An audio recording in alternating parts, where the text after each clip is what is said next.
திண்டுக்கல்ல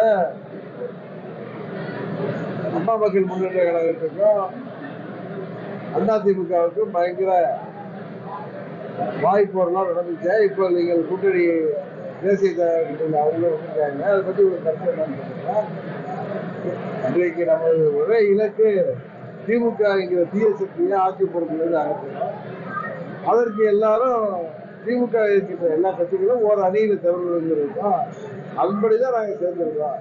அதனால சொன்னேன், எங்க பழைய பங்காளிகளுக்கு எங்களுக்கு உள்ள சண்டையெல்லாம் ஓரமா வச்சுட்டு தேர்தல் முடிந்ததுக்கு அப்புறம் அதெல்லாம் தொடரலாம்.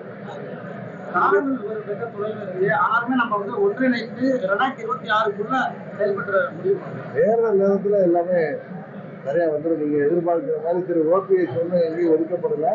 அவருக்கான இடம் அப்படியே தான் இருக்கு.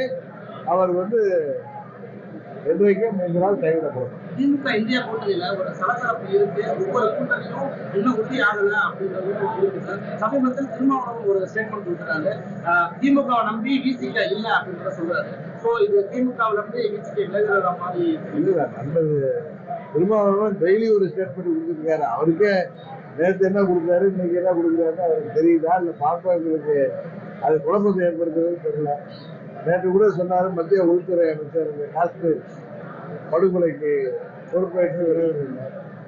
நம்ம அருகில் இருக்கிற விழுப்புரத்துல கள்ளச்சாராயத்தை குடிச்சு 66 பேர் திமுக ஆட்சியில, அது அவர் யாருக்காக போராடுறாரோ அந்த பட்டியலின மக்கள் இறந்திருக்காங்க.